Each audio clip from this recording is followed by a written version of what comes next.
Hello my dear students, most welcome to physics class. आज के session में discuss करने जा रहे हैं टॉपिक जनरेटर है, यानी डायनमो के नेम से भी जानते हैं। और ये जो टॉपिक है 12th क्लास के फिजिक्स का चैप्टर है इलेक्ट्रोमैग्नेटिक इंडक्शन, उसी से ये लिया गया है। तो जनरेटर का मेन पर्पस क्या है? इसका मेन पर्पस है करंट को देना, यानी इलेक्ट्रिक करंट इससे लेना। तो ये किस तरीके से? तो इसका वर्क है कि ये मैकेनिकल एनर्जी को इलेक्ट्रिक एनर्जी में कन्वर्ट करता है। अभी मैं कंस्ट्रक्शन के थ्रू दिखाऊंगा कि आर्मेचर को, यानी कॉपर कॉइल को मैग्नेटिक फील्ड में रोटेट करवाया जाता है, तो मैग्नेटिक फ्लक्स चेंज होती है। यानी रोटेट करवाना मतलब मैकेनिकल एनर्जी देना, और उससे फिर इलेक्ट्रिक एनर्जी जनरेट होती है। यानी ओवरऑल बोला जाए तो ये जो डिपेंड है वो इलेक्ट्रोमैग्नेटिक इंडक्शन पे डिपेंड है, और वो भी कैसा?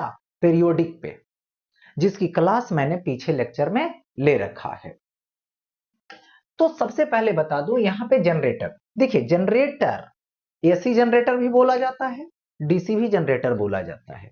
एसी जनरेटर मतलब जिससे अल्टरनेटिंग करंट मिलता हो, यानी जो इलेक्ट्रिक करंट दे रहा है बट कैसा? अल्टरनेटिंग, जिसका वैल्यू पीरियोडिकली चेंज हो रहा है। और एक होता है डीसी जनरेटर, यानी डीसी डायनमो, जिसमें क्या होती है? वैल्यू तो चेंज होती है बट डायरेक्शन फिक्स होती है, डायरेक्शन चेंज नहीं होती है। लेकिन दोनों का पर्पस एक ही है, करंट देना, एक अल्टरनेटिव के फॉर्म में और एक डायरेक्ट के फॉर्म में। तो यहां पर देखिए, the device which is used to convert mechanical energy into electrical energy is called generator. Principle पे आ जाइए, it is based on EMI, यानी इलेक्ट्रोमैग्नेटिक इंडक्शन पे। यानी इलेक्ट्रोमैग्नेटिक इंडक्शन कैसे होता है? कॉइल को मैग्नेटिक फील्ड में रोटेट करवाना है यहां पे, क्योंकि इंडक्शन होने का मतलब होता है, इलेक्ट्रोमैग्नेटिक इंडक्शन का मतलब होता है कि फ्लक्स चेंज हो, मैग्नेटिक फ्लक्स चेंज हो, उसका रेट मिले, उससे क्या मिलेगा? इंड्यूस्ड ईएमएफ मिलेगा। बट यहां पे एक स्पेशल कंडीशन लेनी है, जो क्या है? एंगल को चेंज होना चाहिए, एंगल को चेंज होने के अकॉर्डिंग फ्लक्स चेंज होनी चाहिए। तो सबसे पहले आते हैं कंस्ट्रक्शन। कंस्ट्रक्शन में यह समझना है कि मैग्नेटिक फील्ड मिलनी चाहिए।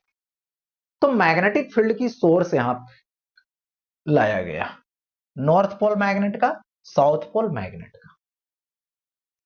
यानी इधर इस मैग्नेट का नॉर्थ पोल आगे होगा, इस मैग्नेट का साउथ पोल इधर होगा, क्योंकि नॉर्थ और साउथ को आइसोलेट करना पॉसिबल नहीं।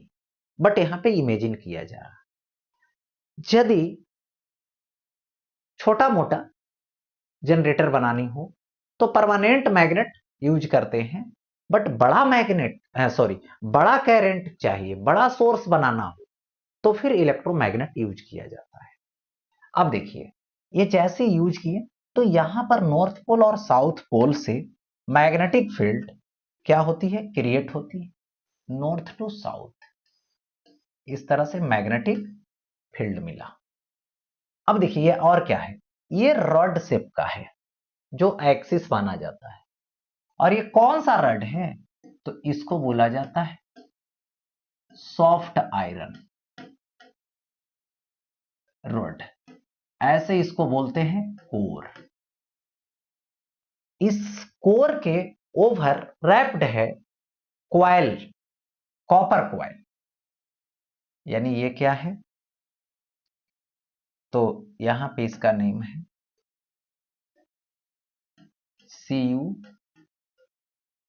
क्वाइल, यानी कॉपर क्वाइल। और copper coil plus soft iron rod जो कोर है, वो पूरे सिस्टम जो बना उसका नेम है आर्मेचर। और यही आर्मेचर इस मैग्नेटिक फील्ड में रोटेट करता है, जिससे क्या होती है? पीरियोडिक ईएमआई होता है, पीरियोडिक इलेक्ट्रोमैग्नेटिक इंडक्शन होता है, जिसे पीछे लेक्चर में करवा रखे। अब देखिए आगे का प्रोसेस। दो इंड है क्वाइल में, एक इंड को क्या किया गया?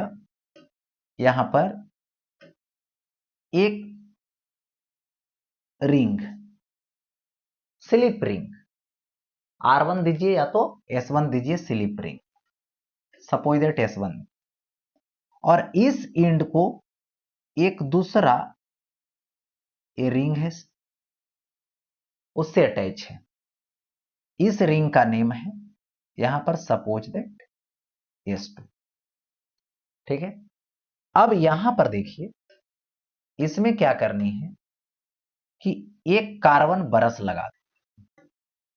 एक कार्बन बरस B1 हो गया। ये रिंग जो सेकेंड रिंग है इसमें कार्बन बरस लगा दीजिए, इसका नेम B2 है। और यहां पर आगे बढ़ाइए, सर्किट बनाइए लोडिंग रेसिस्टेंस लगाकर, और इधर से आउटपुट होगा, करंट आउट होगा एक्सटर्नल सर्किट में। और यहां पर इस आर्मेचर का जो रॉड है, इस रॉड से पुल्ली लगा होता है, और इस पुल्ली को रोटेट करवाते हैं तो ये आर्मेचर रोटेट करता है। कितना से? ओमेगा से। यानी ओमेगा इज इक्वल टू क्या हो जाएगा? 2 पाई बाई टी होगी। तो टी क्या है? Time period.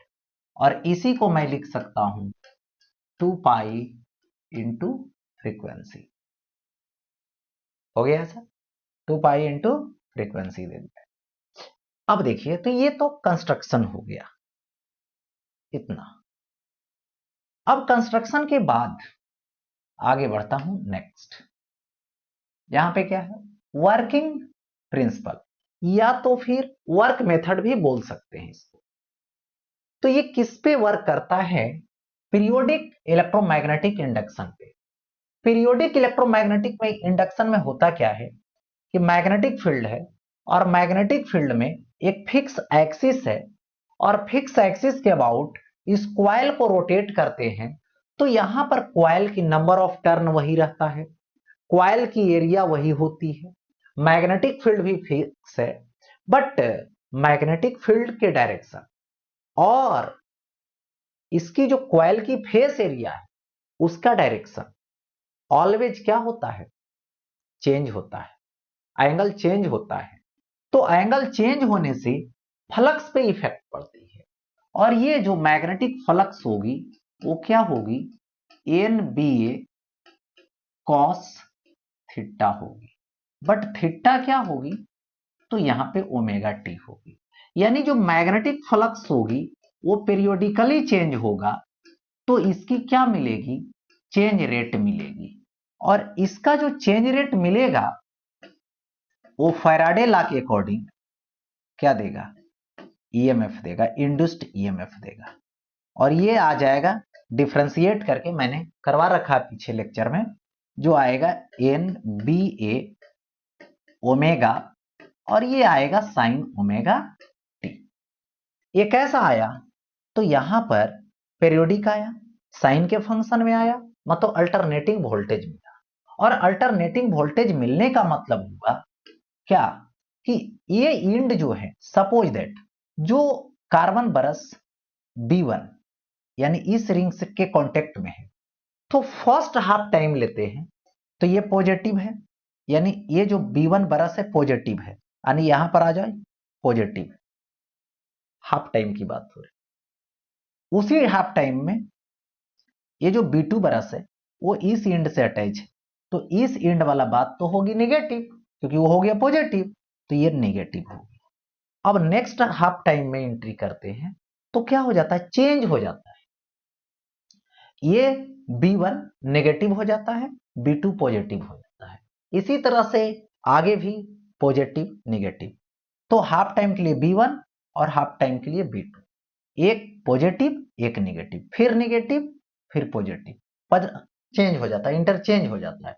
इसलिए यदि मैं आउटसाइड की बात करूं करंट की, तो इसकी पोल हमेशा इंटरचेंज हो रहा है हाफ हाफ टाइम में, तो अल्टरनेटिंग करंट मिलेगा।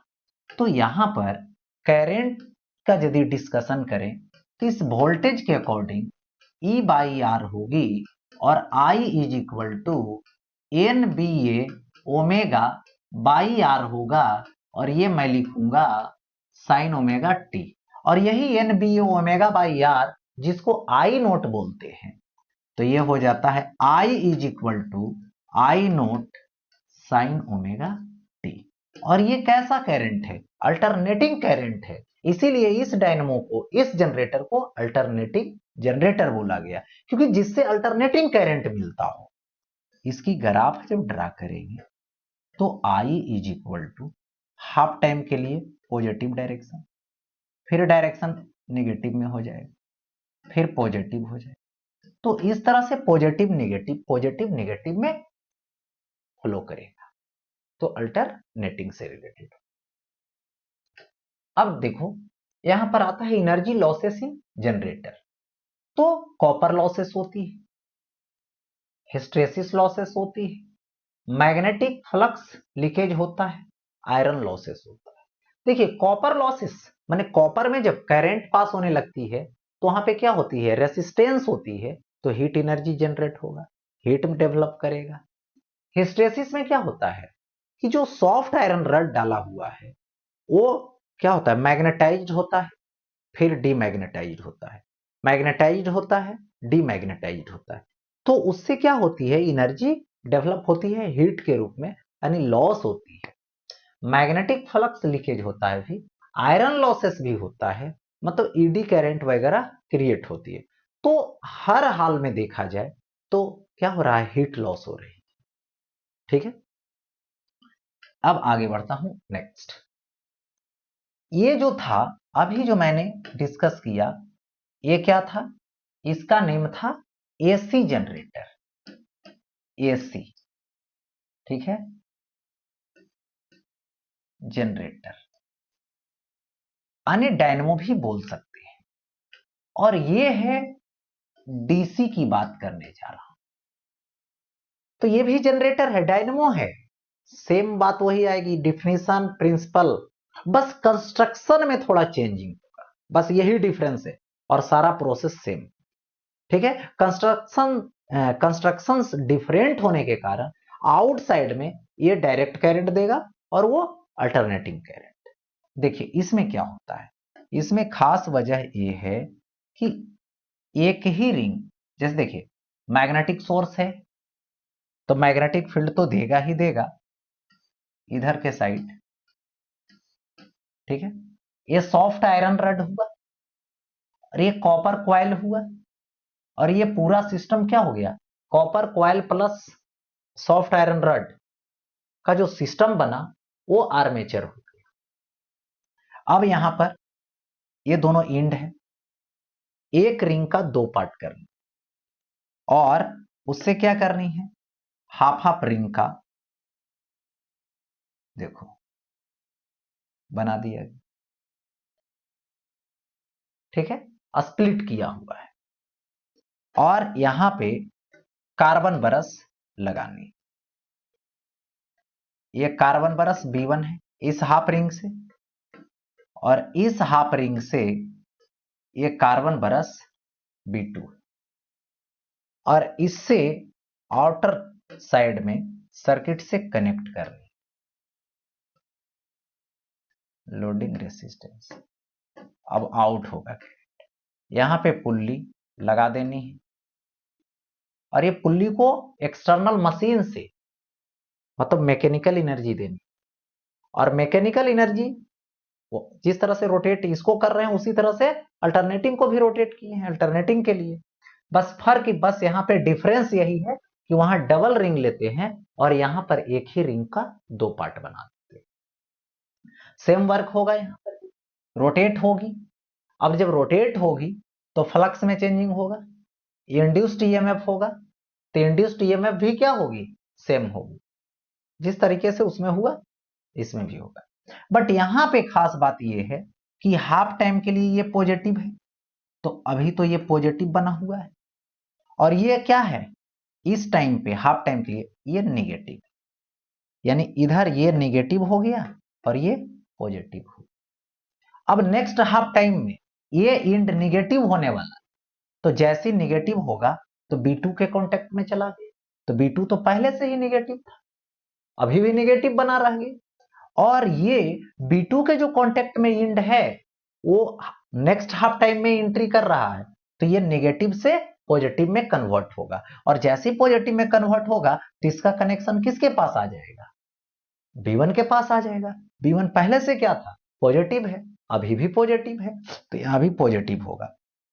मतलब इंड पे इंड्यूस्ड जो ईएमएफ है वो अल्टरनेटिंग है, बट ऐसा स्ट्रक्चर बना दिया गया किसका, कार्बन ब्रश के लिए, स्लिप रिंग के लिए स्प्लिट करके, कि जो पॉजिटिव इंड होगा वो ऑलवेज B1 के कांटेक्ट में होगा, और जैसे ही वो निगेटिव बनेगा तो B2 के कांटेक्ट में चला जाएगा, और जो B2 के कांटेक्ट में रहेगा वो हमेशा निगेटिव रहेगा, और जब हाफ टाइम होगा, जब रोटेट करके पॉजिटिव बनने लगेगा तो B1 के कांटेक्ट में आ जाएगा। तो आउटर मोस्ट में ऑलवेज पॉजिटिव एक ही पॉइंट मेंटेन है और नेगेटिव पॉइंट भी एक ही मेंटेन। इसलिए बाहर की बात की जाए, एक्सटर्नल सर्किट की बात की जाए, तो ऑलवेज डायरेक्ट करंट देगा ये। यानी यहां पर आउटपुट करंट की बात की जाएगी तो यहां पर देखिए इस तरीके से पॉजिटिव डायरेक्शन, एक ही डायरेक्शन, इसमें कोई बदलाव नहीं होगा, कोई चेंजिंग नहीं होगा, डायरेक्शन में कोई चेंज पीरियोडिकली नहीं होगी, ओनली वैल्यू चेंज होगा। बट इसमें क्या देखा, इसमें डायरेक्शन भी चेंज होगी और वैल्यू भी चेंज होगी, ठीक है। तो यही इसमें बेसिक डिफरेंस है, किसमें, अल्टरनेटिंग डायनमो यानी एसी डायनमो और ये डीसी डायनमो जिसको डीसी जनरेटर भी बोलते हैं। बस इस रिंग का डिफरेंस है, इसलिए एक एसी बन जाता है और एक डीसी बन जाता है। तो ये टॉपिक यहीं पे समाप्त होती है।